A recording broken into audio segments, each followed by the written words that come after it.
मृगाश्रमी में जन्मी ममता बनर्जी, शनि की ढैया इस वक्त राजयोग उनका खत्म हो चुका है। तो मैं समझना चाहती हूँ, आप जिस तरह से दीदी के हानि की भविष्यवाणी कर रहे हैं, तो क्या हम ये समझे कि अब यहाँ से यानी कि 2026 से दीदी का पतन शुरू हो चुका है? अगर मेरी गणना गलत होगी तो मैं माफी मांगूंगा, लेकिन मुझे भरोसा है कि माफी मांगने की स्थिति नहीं बनेगी। अगर किसी कारण बस ममता की सरकार बन जाती, मान लीजिए मैं गलत साबित हुआ, 130 पे बीजेपी रुक गई और 160 पे ममता चली गई, तो भी ये सरकार 6 महीना नहीं चलेगी। 2029 से पहले इनकी पार्टी केजरीवाल की तरह खंड विखंड हो जाएगी। राहु ससुराल, जब धन स्थान पे बैठेगा, जब शादी होगी तभी ससुराल होगा। तो ससुराल के बाद मैं हजारों जगह देखा हूं कि उनकी इनकम 100 गुना 500 गुना बढ़ गई और उनकी पत्नी कहती कि जब से मैं शादी करके आई मेरे घर की स्थिति खराब हो गई। विवाह में देरी या विवाह ना होने के पीछे का सबसे बड़ा कारण कई बार घोर मांगलिक भी हो जाता है। एक ग्रह में इतनी ताकत है कि सब कुछ खत्म कर दे। नमस्कार, धर्म ज्ञान के दर्शकों का स्वागत है। मैं हूं आपके साथ कविता राणा। बंगाल का चुनावी रण और 2 चरणों की वोटिंग में जो बम्पर लोगों ने मतदान दिया है ना, उसके बाद तो देखिए ऐसा लग रहा है कि अब की बार 4 मई को जो रिजल्ट आएगा ना, ऐतिहासिक रहने वाला है। इसी बम्पर वोटिंग को देखते हुए एक तरफ मुख्यमंत्री ममता बनर्जी हैं, जो ये उम्मीद लगाई हुई है कि वो फिर से चौथी बार मुख्यमंत्री बनेंगी। बंगाल की जनता एसआर के खिलाफ वोटिंग कर रही है इतनी, तो दूसरी तरफ बीजेपी को कहीं ना कहीं सत्ता परिवर्तन की एक उम्मीद जगी है। लेकिन इन सब के बीच वास्तविकता क्या कहती है, और इसी वास्तविकता में समझने के लिए कि अब बंगाल का आने वाला कल क्या कहता है, मेरे साथ मौजूद है एस्ट्रो संत जी, जिनकी अपनी एक खुद की एक अलग पहचान है, जिनकी अकाट्य भविष्यवाणियाँ तलवार की धार पर होती हैं और हमेशा से सटीक भविष्यवाणियाँ करते हैं और पश्चिम बंगाल को लेकर भी कई भविष्यवाणियाँ कर चुके हैं। तो आइए सबसे पहले हम उनका स्वागत करते हैं। संत जी, धर्म ज्ञान एक बार पुनः आपका स्वागत करता है। जय श्री राम, हर हर महादेव, राधे राधे। राधे राधे। तो मैं अपने दर्शकों को बता दूं कि संत जी के पहले पॉडकास्ट से लेकर अब तक के जितने भी वीडियोस आपने धर्म ज्ञान पे देखे हैं, उसमें पश्चिम बंगाल का भविष्य इन्होंने हर बार बताने की कोशिश की है।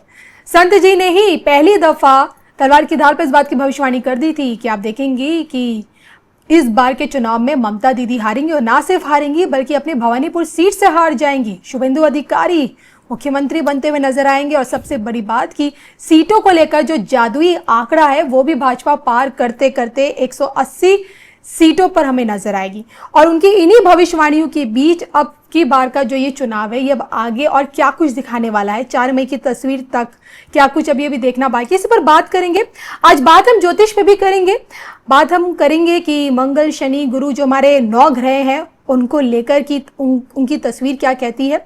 तो सबसे पहले आइए बात कर लेते हैं बंगाल को लेकर। और संत जी, सबसे पहले जानना चाहूंगी, 2 चरणों की वोटिंग हो चुकी है, सबसे पहला सवाल, अभी भी आप अपनी भविष्यवाणियों पे अडिग हैं? 100%। मैंने आपको पॉडकास्ट दिया था 19 मार्च को जी, जिसमें मैंने बोला था कि सेकंड चरण ममता बनर्जी की बर्बादी का चरण होगा। मुझे नहीं पता था कि सेकंड चरण ममता का गढ़ है, जहां पे उन्हीं के तमाम सीटें जीती हुई हैं। बंगाल के बारे में मुझे जानकारी ज़्यादा नहीं थी। जब मैंने पॉडकास्ट दिया तो कलकत्ता से बहुत से लोगों का फ़ोन आया कि यह आपकी भविष्यवाणी 101% गलत होगी। फिर मैंने दोबारा जब पॉडकास्ट दिया 15 दिन बाद, तब भी मैंने बोला कि सेकंड चरण ममता की बर्बादी का चरण है। मैंने आज से 5 दिन पहले भी जो पॉडकास्ट दिया उसमें भी मैंने बोला कि सेकंड चरण ममता की बर्बादी का चरण होगा, जो 23 तारीख को मैंने पॉडकास्ट दिया था, 24 तारीख को रिलीज हुआ था। मेरे कलकत्ता में बहुत से लोग हैं, अब उन लोगों के फ़ोन आने लगे कि हाँ जी समीकरण बदल चुके हैं, और सेकंड चरण की जो कहानी मेरे को सुनने में आ रही है कि जो बीजेपी को 80% हिंदू वोट दे रहे थे वो अब 90% हो गए थे, 10% ही ममता के साथ थे जी। और जो मुस्लिम थे, पिछले चरण में 80% मुसलमान ममता को वोट दिए थे, इस बार 60% दिए हैं। शहर के मुसलमानों ने ममता को वोट दिया, गांव देहात के मुसलमानों के वोट छिटके। तो मेरा अपना आकलन है, क्योंकि मैं 90-92% कलकत्ता की उम्मीद नहीं कर रहा था, 60% से ज़्यादा वोटिंग नहीं होती थी। और तमाम लोगों ने फ़ोन किया, बताया मेरी पॉडकास्ट को देखने के बाद। तो मुझे लगता है जो कलकत्ता रीजन में पिछली बार बीजेपी 0 थी, इस बार कम से कम 50% से 60% तो सीटें जीत रही। सुनामी चल रही है।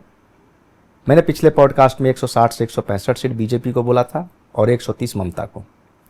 अब मैं इसको कम कर रहा हूँ, 180 के आसपास बीजेपी और 110 से 15 ममता बनर्जी। लेकिन जो सुनामी चल रही है जिसको कोई समझ नहीं पा रहा, कहीं इस सुनामी में ये ना हो कि उलट जाए चीज़ें और बीजेपी 215 चली जाए और ममता बनर्जी 77 पे आ जाए। पिछली बार बीजेपी 77 थी, ममता 215 थी। 215 इसलिए नहीं जा सकती कि बीजेपी लड़ ही रही है 220 सीटों पे जी। तो 220 सीटों पे लड़के 215 नहीं आ सकती।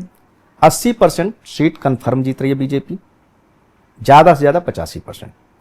तो मैं बंगाल चुनाव के बारे में यही बोल रहा हूँ, एक तरफा चुनाव चल रहा है। भवानीपुर सीट से वो हार रही हैं। शुरू में मैं बोला था 1000-2000 वोट से हारेंगी, आज मैं बोल रहा हूँ ये कम से कम 15,000-19,000 वोटों से हारेंगी। बंगाल का चुनाव शीशे की तरह साफ है। मेरी ज्योतिषीय गणना में तमाम वहाँ से लोगों ने फ़ोन किया, तमाम लोगों ने बताया। कल भी मैं लाइव पे बैठा था, 1 लाख लोग आए थे ओके। और सब कमेंट कर रहे थे। उसमें 2 या 3 लोग थे जो कह रहे थे टीएमसी जीतेगी, बाकी सब लोग कह रहे थे ममता जीत रही।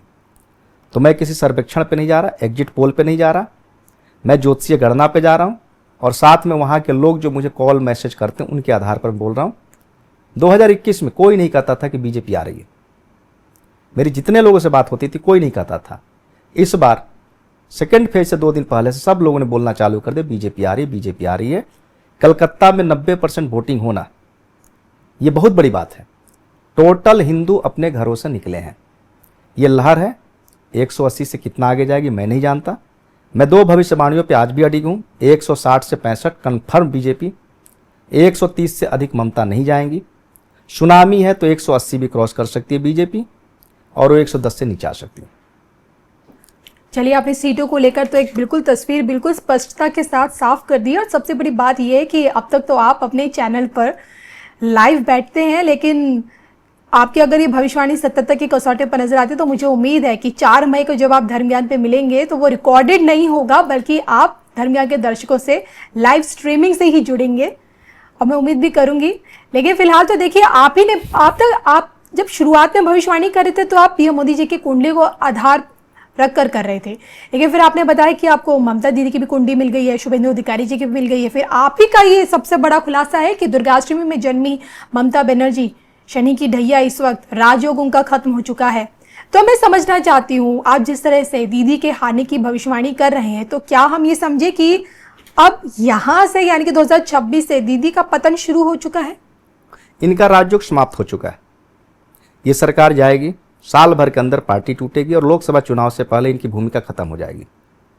कम्युनिस्ट जब खत्म हो गए 32 साल शासन करने के बाद, तो ये किस खेत की मूली है?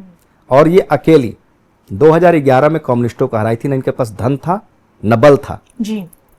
इस बार तो शासन प्रशासन आर्मी सब लगी थी। पिछला चुनाव भी हारती।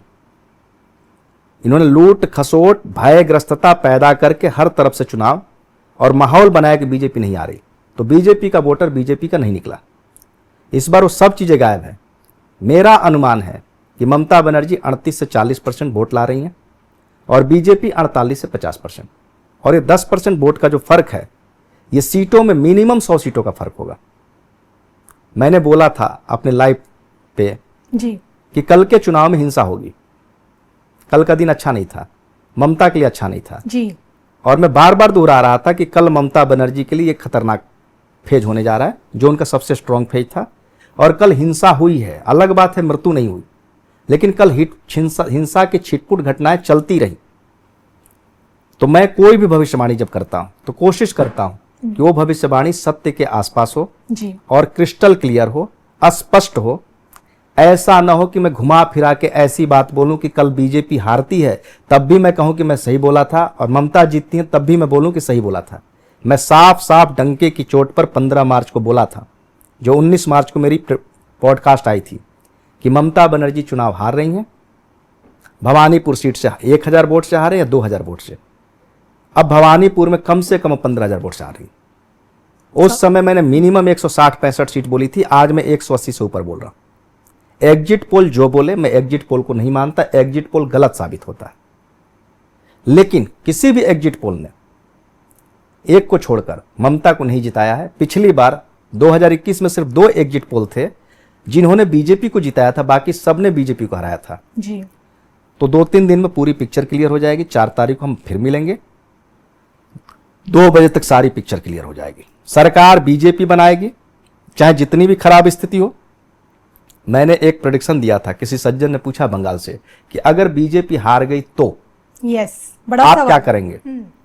मैंने कहा मैं तो माफी मांगूंगा। मैं माफी ही नहीं मांगता, मेरे लिए माफी शब्द बहुत कठिन शब्द है। मेरी जो प्रेडिक्शन की इज्जत है अरबों रुपए की है। लेकिन मैंने पूछा अगर आप बताओ कि टीएमसी हार गई तो, बोले मैं आपके चैनल को सब्सक्राइब कर लूंगा। मैंने कहा नाखून कटा के शहीद नहीं होना, कुछ बड़ी बात करो। मैंने अभी तक बंगाल चुनाव के बारे में 15 मार्च से जो बोला है कि पहला फेज बीजेपी का शानदार जाएगा, मुझे नहीं पता था वहां का राजनीतिक समीकरण, वैसा ही गया। सेकंड फेज मैं कई बार दोहरा चुका था कि सेकंड फेज ममता बनर्जी को बर्बाद कर देगा। मैं फिर कह रहा हूं सेकंड फेज ने ममता बनर्जी को बर्बाद कर दिया। इस बार कुछ नहीं है, लड़ाई एक तरफा है। जब रिजल्ट आएंगे तो आपको लगेगा लड़ाई थी ही नहीं। मिनिमम बीजेपी और टीएमसी के बीच में 100 सीटों का गैप होगा, ऐसा मेरा मानना।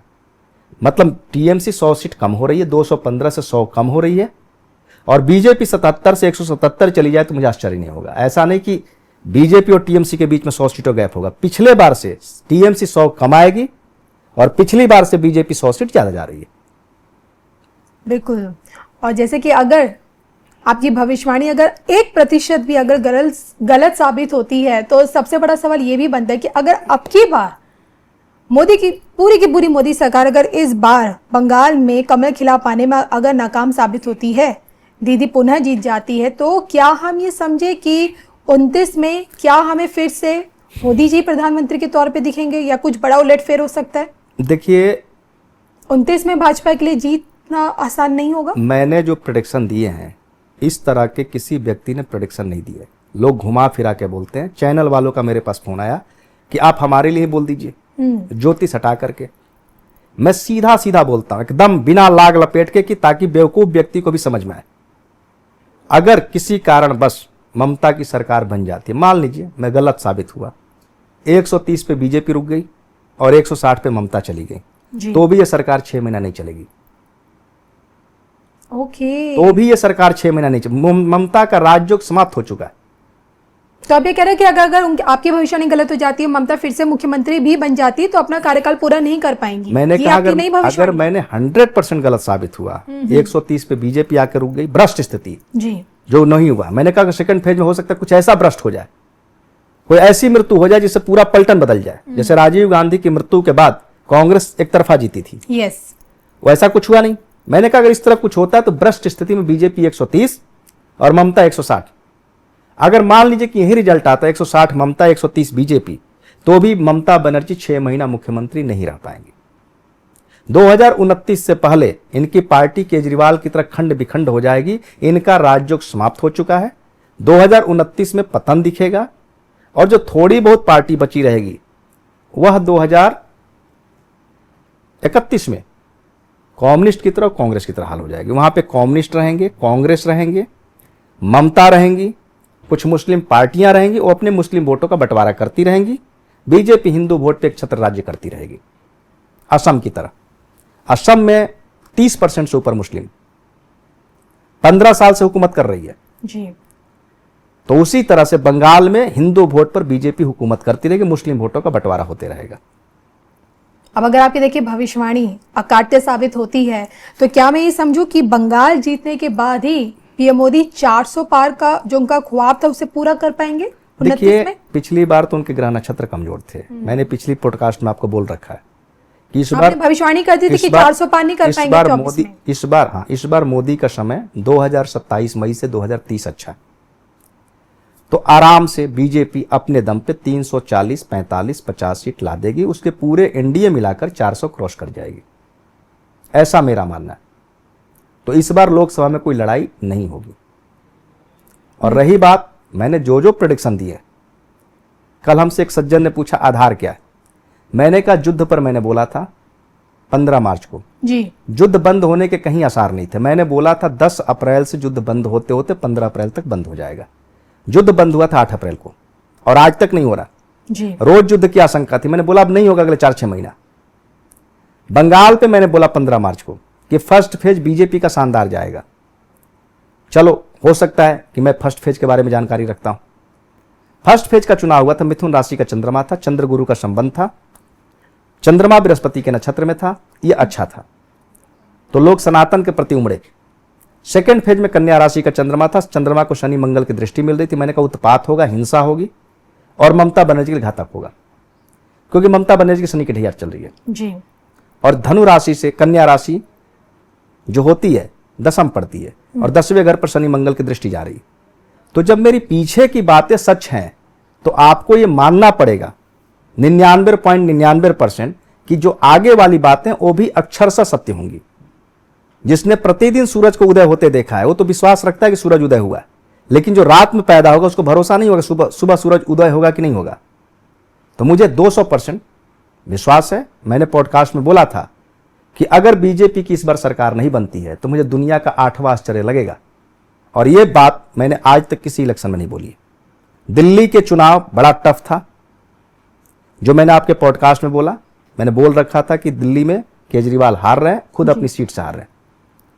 उससे ज्यादा कठिन बंगाल का चुनाव नहीं था, वहां गुंडागर्दी थी, गुंडागर्दी रोक दिए, एक तरफा चुनाव हो गया। रिजल्ट आने दीजिए, 4 तारीख को फिर आऊंगा। और मैं बार बार कह रहा हूं कि मैं भगवान नहीं हूं, मैं 1% अगर गलत साबित हो तो मैं सामने खड़ा रहूंगा, लेकिन किसी व्यक्ति के अंदर यह जिगरा नहीं है कि इस तरह डंके की चोट पर 2 लाइन बोल के दिखा दे। मैं तो माफी भी मांग लूंगा, लेकिन मैंने तमाम पॉडकास्ट देखे, तमाम लोग के सुने, किसी के अंदर जिगरा ही नहीं है, और मैं अपने तरीके से प्रोडिक्शन निकालता हूं। और यही कारण है कि हर कोई आपके वीडियोस को देख रहा है, क्योंकि आपकी स्पष्ट भविष्यवाणी ही लोगों को ज़्यादा पसंद आ रही है। लेकिन देखिए, हमने बात की ममता जी की, मोदी जी की, हम बात करें सीटों को लेकर, हम बात करें हार जीत को लेकर, लेकिन सबसे बड़ा सवाल लोग आपसे जानना चाह रहे हैं कांग्रेसी राहुल गांधी जी का क्या। पिछली बार तो 2021 के चुनाव में कांग्रेस को 1 सीट भी नहीं मिली थी, लेकिन क्या लगता है इस बार कुछ उनका खाता खुल पाएगा? हाँ, 1 या 2 सीट मिल जाएगी। कम्युनिस्टों को भी 1 या 2 सीट मिल जाएगी। इस बार क्या हुआ, पिछली बार सारे मुस्लिम एक तरफा ममता को वोट दिए थे जी। इस बार हर बेल्ट में मुसलमानों ने कम्युनिस्ट को या कांग्रेस को वोट दिया। 2-4 बेल्ट ऐसे हैं, शहर के मुसलमानों ने पूरा टीएमसी को वोट दिया। तो मैंने जो बोला, पहले चरण में जो ममता को 80% मुसलमानों ने वोट दिया था, सेकेंड चरण में 60%, क्योंकि गांव देहात के मुसलमानों का वोट बटा। तो कांग्रेस का खाता खुल सकता है, 1-2 सीटें आ सकती, या बड़ी क्लोज फाइट से 1-2 हजार वोटों से हार जाए, क्योंकि 1-2 हजार वोटों का फर्क दिखता नहीं। जी। अब अगर देखिए, आपकी भविष्यवाणी के अनुसार अगर दीदी का किला अगर दरकता है और कमल खिलता हुआ नजर आता है हमें बंगाल में, तो बंगाल में कमल के खिलते ही क्या आप हमें बता सकते हैं कि आपकी भविष्यवाणी में और कितने वर्षों का राज लिखा है, राजयोग बीजेपी की कुंडली में? कम से कम 25 साल। 25 साल कम से कम, क्योंकि तब तक होगा क्या कि हिंदू का हिंदू तो धीरे धीरे खत्म हो जाएगा, क्योंकि वहां लोग त्रस्त हुए हैं मुस्लिम से। तो अब 25 साल में नई पीढ़ियां आ जाती हैं, पुरानी पीढ़ियां बूढ़ी हो जाती हैं, नई पीढ़ियां आ जाती है, तो उनको हिंदू मुस्लिम का कोई मतलब नहीं होता।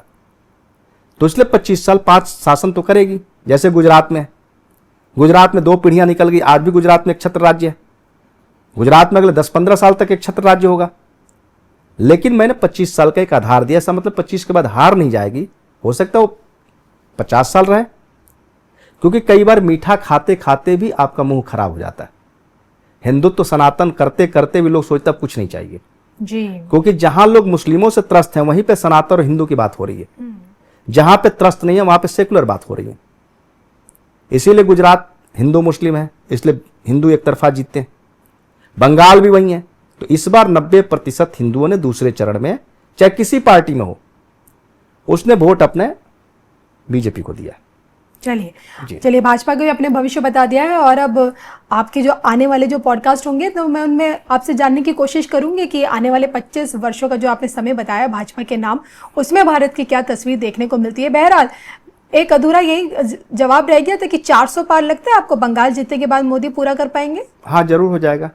29 में हो जाएगा। 10 सीटें कम या 10 सीट फालतू। 400 का मतलब 400 मत माने, 390 या 410, क्योंकि तब लड़ाई नहीं होगी। बिल्कुल। बंगाल, उड़ीसा, बिहार, आसाम, झारखंड, उत्तर प्रदेश, मध्य प्रदेश, लड़ाई कहां होगी? लड़ाई पंजाब और केरला दिख रही है, और तमिलनाडु। बिल्कुल। तो देखिए, अब तक तो हमने संत जी से ये जानने की कोशिश की है कि आपकी बात बंगाल की तस्वीर क्या कहती है। और देखिए, 2 चरणों की वोटिंग हो चुकी है और बम्पर वोटिंग हुई है। देखिए, जो भी रिजल्ट आएगा ना, चौंकाने वाला तो सच में होगा, क्योंकि बंगाल के खुद के पिछले 17 सालों के इतिहास में इतनी बम्पर वोटिंग नहीं हुई थी। यही कारण है कि पूरी दुनिया का ध्यान इस वक्त पश्चिम बंगाल पर टिका हुआ है। 4 मई का इंतजार ना सिर्फ भारत को, मैं तो यही सोच रही हूँ कि ऑल ओवर बाकी कंट्रीज को भी मुझे लगता है इंतजार है। लेकिन अब बात करते हैं ज्योतिष पे। संत जी से जानने की कोशिश करते हैं कि ग्रहों की चाल किस तरह से व्यक्ति की दिशा और दशा को बदलने की ताकत रखती है।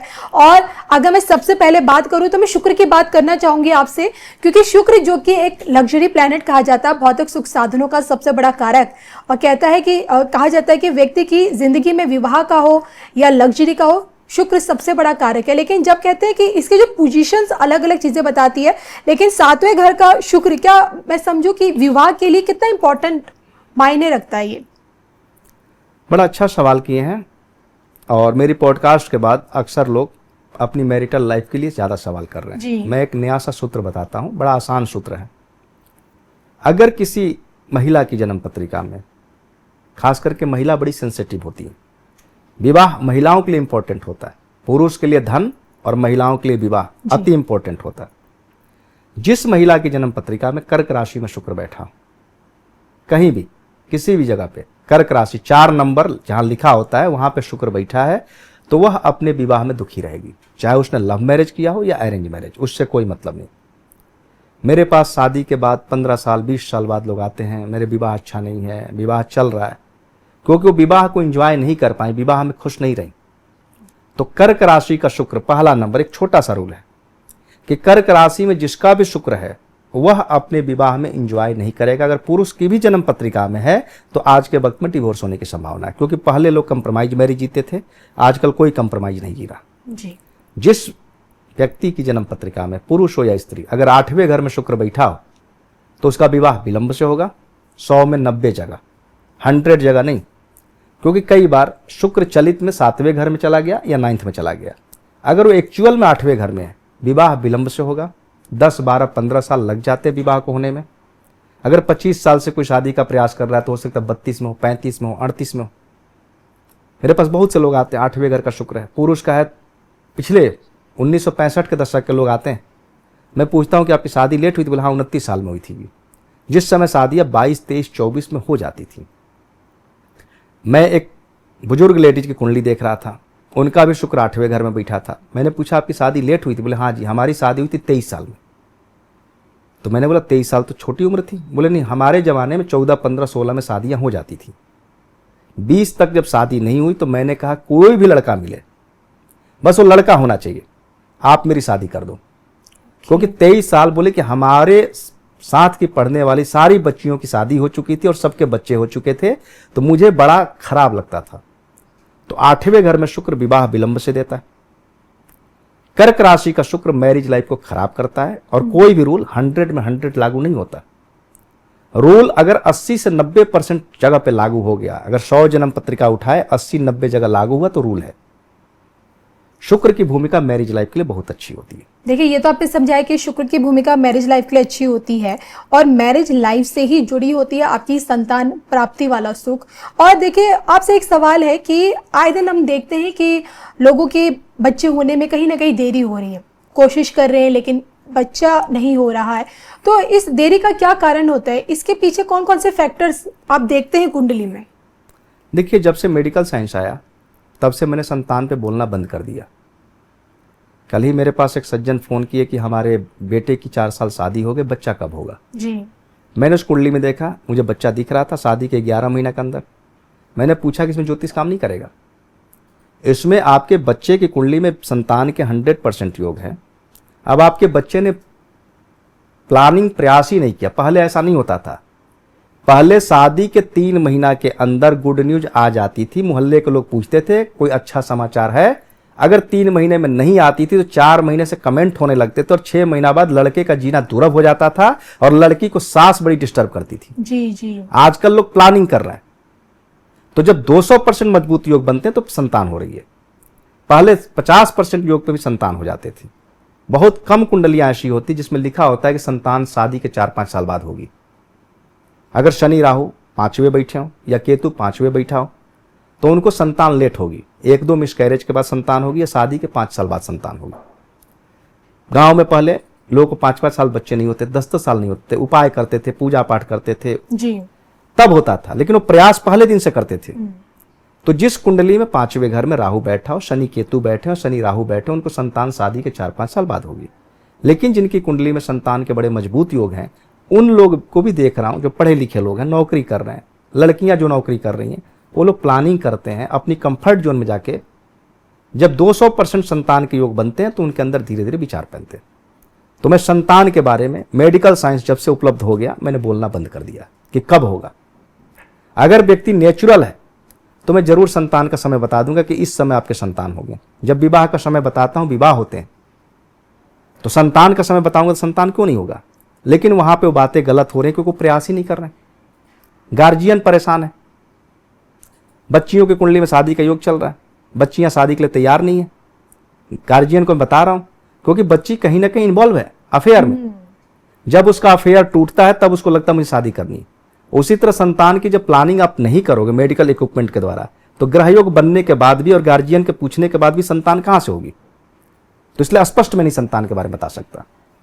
कुंडली देख के बता सकता हूं कि आपको संतान के योग कब है, लेट है या जल्दी है, बाकी अब आपके ऊपर निर्भर करता है। संजय जी देखिए, आप कुंडली के मास्टर हैं, गोचर के मास्टर हैं, और आपके बहुत सारे लोग खासकर अपनी कुंडली दिखाते हैं कि आप उनकी विवाह लव मैरिज होगा, अरेंज मैरिज होगा, संतान पक्ष से भी जुड़े बहुत सवाल होते हैं। लेकिन मैं यहाँ आपसे समझना चाहती हूँ कि आप डिवोर्स का भी बता देते हैं, लेकिन इन सब के बीच क्या आप ये बता पाते हैं कि जैसे कहते हैं ना कि जब शादी होती है तो भाग्य बदल जाता है, लेकिन कई बार ऐसा होता है कि इंसान जानना चाह रहा था कि अगर सामने वाले से शादी करेगा तो उसका भाग्य बदलेगा, मनुष्यत आएगी। तो मनुष्यत वालों में क्या चीज़ें फैक्टर्स देखी जाती है? कई बार शादी के अचानक बाद ही लोगों का जीवन कहते हैं ना कि नरक बन जाता है, ऐसा क्यों? देखिए, बड़ा अच्छा सवाल किए हैं और ये सवाल बड़ा महत्वपूर्ण है। शादी के बाद किस्मत बदलती है और संतान होने के बाद किस्मत जरूर बदलती है। संतान में तो मैं गारंटी देता हूं 100 में 75% किस्मत बदलती है। आजकल के लोग बच्चा नहीं कर रहे हैं, पैसे नहीं है। मैं कहता हूं बच्चा अपनी किस्मत लेके पैदा होगा। और शादी के बाद दुर्भाग्य कब आता है? अगर किसी पुरुष की जन्म पत्रिका में सेकंड में राहु बैठा हो, बड़ा ध्यान से सुनिएगा, किसी पुरुष की जन्म पत्रिका में सेकंड में राहु बैठा हो तो पत्नी के आने के बाद उसका घर धन से भर जाएगा, और जो पत्नी का घर जो उसका मायका है वहां कंगाली आ जाएगी। राहु ससुराल है, जब धन स्थान पे बैठेगा, जब शादी होगी तभी तो ससुराल होगा। तो ससुराल के बाद मैं हजारों जगह देखा हूं कि उनकी इनकम 100 गुना 500 गुना बढ़ गई, और उनकी पत्नी कहती जब से मैं शादी करके आई मेरे घर की स्थिति खराब हो गई। पहले शादी से पहले हमारे परिवार की स्थिति इनसे अच्छी थी, शादी के बाद हमारा परिवार डाउन हो गया और इनकी परिवार 100 गुना ऊपर चला गया जी। और अगर किसी की कुंडली में राहु 8वें घर में बैठा हो, महिला की जन्म पत्रिका हो, या 12वें घर में बैठा हो, उसकी शादी चाहे जितने बड़े परिवार में हो जाए, शादी के बाद उसके ससुराल का डाउनफॉल होगा। राहु ससुराल है, इतना याद रखिए। मैं एक सूत्र बता रहा हूं, राहु नाड़ी ज्योतिष का नियम है कि राहु ससुराल, 8वें घर में और 12वें घर में राहु बड़ा गंदा फल देता है। तो अगर किसी महिला की जन्म पत्रिका में 8वें या 12वें राहु बैठा हो तो शादी के बाद उसके ससुराल की पोजीशन डाउन की तरफ जाएगी। और अगर किसी महिला की जन्म पत्रिका में सेकंड में राहु बैठा हो जी, तो भी शादी के बाद उसके परिवार जो उसका मायका है वहां समृद्धि ज्यादा बढ़ेगी, हस्बैंड के परिवार में डाउनफॉल होगा। अगर पुरुष की जन्म पत्रिका में सेकंड में राहु बैठा हो, मैंने 100 में 100 जगह देखा है, उसकी स्थिति अच्छी होगी, ससुराल की स्थिति खराब होगी। अगर किसी महिला की जन्म पत्रिका में 10वें घर में राहु हो, या 10वें घर में सूरज राहु हो, या 10वें घर में शनि हो, तो उसकी शादी के बाद उसके ससुराल डाउन में जाएगा, क्योंकि 7वां घर पति का होता है और 7वें से चौथा होता है 10वां। पति का घर 10वें घर से देखेंगे महिला का जी। अगर वहां पे राहु है तो 42 साल की उम्र तक स्ट्रगल आ जाएगा। शनि बैठा है तो अभाव है। तो शनि और राहु का 10वें घर में बैठने का मतलब हो जाता है कि शादी के बाद वो जिस परिवार में जाके रहेगी वहां 42 साल की उम्र तक स्ट्रगल रहेगा। जी। यही देखना है।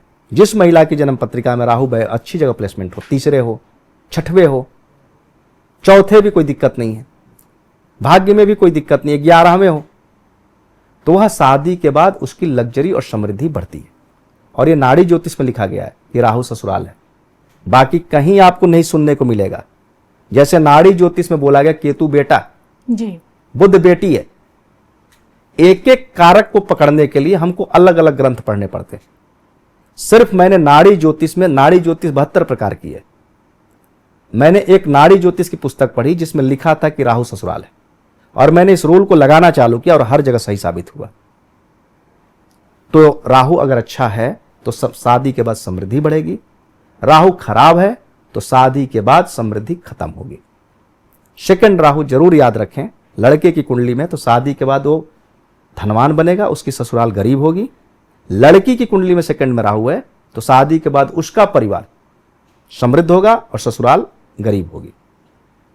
अमूमन ये देखा जाता है कि विवाह में देरी या विवाह ना होने के पीछे का सबसे बड़ा कारण कई बार घोर मांगलिक भी हो जाता है। बहुत सारे केसेस हैं, अगर व्यक्ति को पता चलता है कि घोर मांगलिक है, वो भयभीत हो जाता है कि उसे लगता है कि पता नहीं अब शादी होगी भी नहीं होगी। इसका समाधान क्या है? देखिए, मेरे पास आज ही सुबह, क्योंकि मैं बहुत व्यस्त चल रहा हूं, मेरे तमाम लोग जानने वाले हैं, उनकी बेटी की शादी के लिए कुंडली भेजे। मेरे पास समय नहीं था, मैंने देख करके रिकॉर्डिंग भेज दी थी। फिर सुबह आ गए फोन पे, बोले लड़का मांगलिक है, लड़की मांगलिक नहीं है, लड़के के पंडित जी मना कर रहे हैं जी। तो आप एक बार पंडित जी से बात करें। मैंने कहा मेरे पास समय नहीं होता, मैं मंगल और गुण दोनों को नहीं मानता, याद रखिएगा। एक ग्रह में इतनी ताकत नहीं कि सब कुछ खत्म कर दे। तो आप घोर मांगलिक और मांगलिक इन चीजों को नहीं मानते? मैं बता रहा हूं, मंगल कहां खराब है? मंगल खराब है 8वें घर में, सबसे खराब है। अगर किसी महिला की जन्म पत्रिका में 8वें घर में मंगल हो तो उसको विवाह का सुख नहीं मिलेगा। फिर मंगल खराब है 4थे घर में। 7वें घर के मंगल को मैं डायमंड मानता हूं, लगन के मंगल को मैं डायमंड मानता हूं, 12वें घर के मंगल को मैं डायमंड मानता हूं। मंगल अगर 4थे घर में और 8वें घर में बैठा है, देखिए नाड़ी ज्योतिष में मंगल पति होता है और शुक्र पत्नी होती है। तो 4थे घर में मंगल नीच का होता है, 8वें घर में मंगल खराब होता है। लगन का मंगल डायमंड है, कोहनूर है। 12वें घर का मंगल राहु कंट्रोल।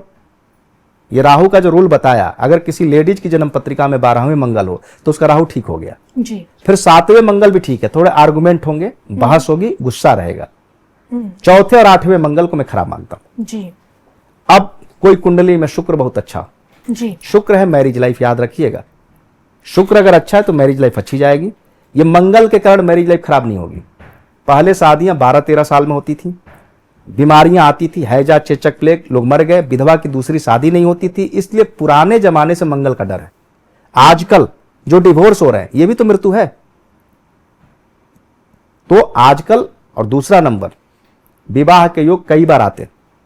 मैं छोटे छोटे बच्चों की कुंडली देखता हूं, 14, 15, 16 साल में, जब उनकी कुंडली में विवाह के योग बनते हैं, जैसे 7वें घर में बृहस्पति ट्रांजिट कर जाए, लगन पे बृहस्पति आ जाए, तो विवाह की मजबूत संभावना होती है। तो उस समय उन बच्चों का अफेयर चालू हो जाता है। ओके। पहले जब विवाह के योग बनते थे तो दादाजी जाते थे और कहीं शादी फाइनल करके आ जाते थे। अगर 1.5 साल योग नहीं बना, 1.5 साल तक बात नहीं बनी। आजकल मेरे पास तमाम लड़के आते हैं, रिलेशन कब बनेगा? मैं देख रहा हूं 7वें घर में जा रहा है बृहस्पति, बन गए रिलेशन 6 महीना बाद। उम्र है 16 साल, 15 साल, शादी करेंगे 30 में। तो विवाह के योग हर 2-4 साल पे बनते रहते हैं। पहले गार्जियन को जब शादी करनी थी 17, 18, 19, 20, 21 में जोग बना, शादी हो गई। लड़का लड़की की मर्जी नहीं चलती थी। आजकल लड़का लड़की की मर्जी चलती है, अफेयर चलते हैं। जब वो 28, 30, 32 क्रॉस कर जाते हैं, अब उनको लगता है शादी करनी है, समाज का प्रेशर पड़ता है, तो उस समय देखना पड़ता है विवाह का योग कब बन रहा है। अगर गार्जियन को शादी फाइनल करना हो, लड़का लड़की की मर्जी न चले, तो विवाह के योग कई बार बनते। बहुत सी चीजों को आपको वैज्ञानिक दृष्टिकोण से देखना पड़ेगा। मेरे पास 2 लोग आए, बोले आपने बोला था 2 साल पहले कि बेटी की शादी हो जाएगी। मैंने कहा ठीक, हुआ क्यों नहीं? बोले बेटी को कोई रिश्ता ही पसंद नहीं आ रहा। अब उनका कैटेगरी अलग है। मैंने कहा योग बने थे, रिश्ते आए, आपने उसको दरवाजे से बाहर धकेल दिया। क्योंकि जब इंसान का पेट भरा होता है ना, तो बढ़िया खाना भी उसको पसंद नहीं आता। बिल्कुल। और जब उसको भूख लगी होती है तो कुछ भी खा लेता है। तो जब आप रिलेशनशिप में है, अफेयर में है, तो आपकी डिमांड बड़ी हाई हो जाती है। तो मैंने कहा बहुत से कारण है, योग बने, हो सकता है अफेयर इनका चालू हो गया। तो बहुत सी चीजें हैं, विवाह और संतान पर आजकल मैं बोलना कम कर दिया हूं। विवाह का समय जरूर बता देता हूं। 100 में 90% शादियां हो जाती है अगर लड़का लड़की की इच्छा है तो, और अगर उनकी इच्छा नहीं है तो फिर गार्जियन के चाहने से कुछ नहीं होगा। मेरे पास रोज गार्जियन आते हैं, पोता कब होगा, पोती कब होगी। मैंने कहा कि यह आप डिसाइड नहीं कर सकते, ये सवाल जाकर अपने बेटा बेटी से पूछो, ये मुझसे मत पूछो। मेरी एक जानने वाली 6 साल मुझे परेशान की, बेटी को बेटा कब होगा। बेटी रहती थी जर्मनी में, मैं तो 6 साल सुना, उसके बाद 4 साल मेरी बातचीत बंद हो गई। 4 साल बाद फिर प्रकट हुई, बेटी का डिवोर्स हो गया। तो मैं अब चाहती हूं बेटी दूसरी शादी कर ले, बेटा बेटी हो या ना, उससे कोई मतलब नहीं। तो मैंने पूछा क्यों नहीं 6 साल बच्चा हुआ। बोले कि 6 साल तक इन दोनों का फिजिकल रिलेशनशिप ही नहीं रहा। 6 साल से मैरिज खराब थी, लव मैरिज हुई थी। उस लेडी ने 6 साल मुझे परेशान किया। तो गार्जियन परेशान करते हैं। मैं कहता सीधा लड़के की बात कराओ, लड़का लड़की आए बात करे, मैं उससे सवाल करता हूं कब तुमको शादी करनी, कब तुमको बच्चा चाहिए जी। लेकिन आजकल बच्चे के लिए और शादी के लिए गार्जियन ही परेशान है।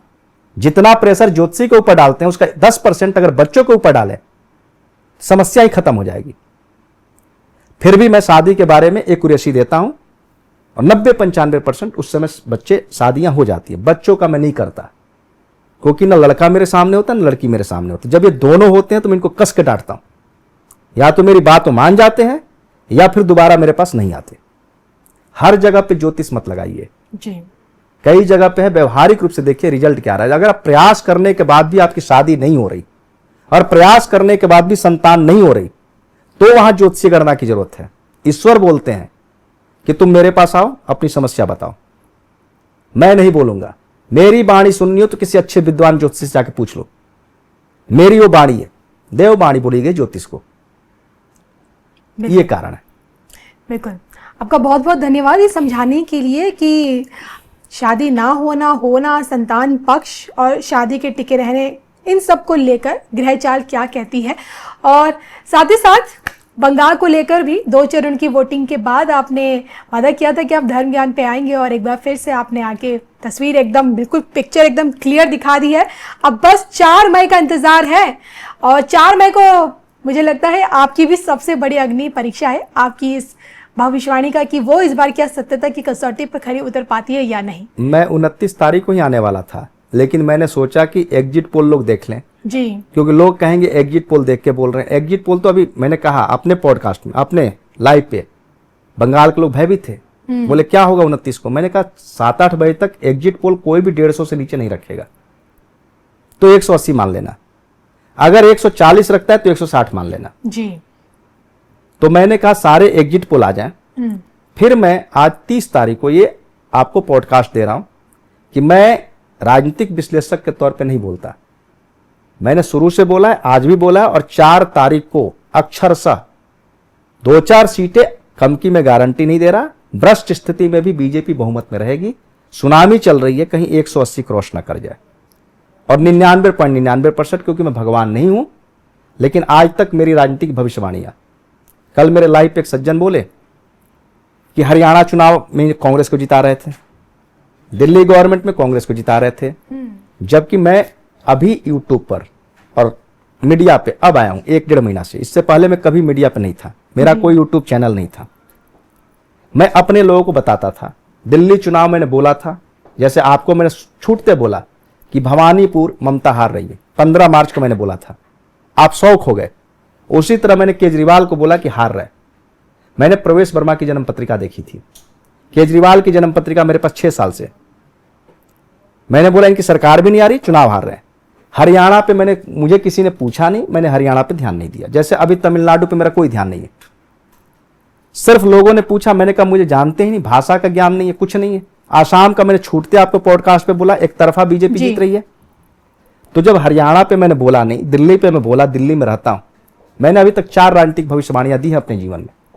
मोदी जी का 2007-2012 एक तरफा, फिर उसके बाद मैंने मोदी जी का फिर दिया 2014, उसके बाद मैंने दिया था 2017 यूपी चुनाव जी, उसके बाद मैंने फिर मोदी जी का दिया था 2019 लोकसभा, क्योंकि मैं मोदी जी की जन्म पत्रिका देखता हूं, और जब तक नेता की जन्म पत्रिका मेरे पास नहीं होगी मैं बात नहीं करता।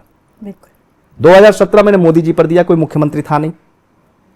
फिर जो अभी 2024 का लोकसभा था, ये मैंने बोला मोदी जी के लिए कठिन है, फिर दिल्ली का मैंने बोला, मोदी जी की सारी भविष्यवाणियां दी हूं, योगी जी का 2017 में, 2022 में और अरविंद केजरीवाल का 2025 में, और पहली बार मैं दे रहा हूं इस बार बंगाल ममता का दीदी को लेकर। जी। और मैं रिपीट कर रहा हूं 15 मार्च से सारी बातों को, ताकि मैं कल बहाना बना के ये ना निकलूं कि ना मुझसे गलती हो गई। मैं अपनी बातों को पुरजोर तरीके से रख रहा हूं और मैं डंके की चोट पर रख रहा हूं, और मैं ये भी कह रहा हूं कि इस तरह का जिगरा किसी के पास नहीं है, ना न्यूज चैनल के पास, न एस्ट्रो के पास, तो ही नहीं। घुमा फिरा के आपने सुबह रील डाली थी, मैं देख रहा था, मेरी पॉडकास्ट को आपने उठाया था, किसी एक सज्जन के और पॉडकास्ट को उठाया था, मेरे पास वो आई, मैंने 2 मिनट देखा, वो घुमा फिरा रहे थे जलेबी की तरह। मेरी बातें क्रिस्टल क्लियर थी, एनएमएफ पे चल रहा था। मैं हमेशा क्रिस्टल क्लियर बोलता हूं ताकि आपको लगे कि क्लियर क्या, 0.1% कुछ भी हो सकता है। 5 करोड़ लोगों के मिजाज को पढ़ना आसान नहीं है, लेकिन मैं ज्योतिष के चश्मे से कह रहा हूं कि 99.99% जो मैं कह रहा हूं वही होगा। बाकी 0.1% कुछ भी हो जाए, अगर मेरी गणना गलत होगी तो मैं माफी मांगूंगा, लेकिन मुझे भरोसा है कि माफी मांगने की स्थिति नहीं बनेगी, क्योंकि आज तक मुझे माफी मांगने की स्थिति नहीं बनी। युद्ध पर जब मैंने बोला, तमाम लोगों ने कमेंट किया कि अगर युद्ध बंद नहीं हुआ तो कहां मुंह दिखाओगे, और युद्ध पे बोलना बंगाल चुनाव से 100 गुना कठिन था जी, एकदम कठिन था। तब मैंने बोला था कि 10 तारीख से 15 तारीख के बीच में युद्ध बंद हो जाएगा। युद्ध 8 तारीख को बंद हुआ था। तो हर बार मैं जीतता हूं, इस बार भी 200% उम्मीद है कि मैं जीतूंगा। चलिए, आपने तो अपनी भविष्यवाणियों की जो स्पष्टता के साथ बता दिया है, 4 मई की तस्वीर मुझे और धनगा के दर्शकों को दिखा दिया है। बहरहाल, आपको क्या लगता है 4 मई को अब की बार किसकी सरकार? कमेंट बॉक्स में जरूर लिख के भेजिएगा। और इसी के साथ मुझे और संत जी को दोनों को इजाजत दीजिए, पुनः मिलेंगे 4 मई के दिन। जय श्री राम, हर हर महादेव। हर हर महादेव।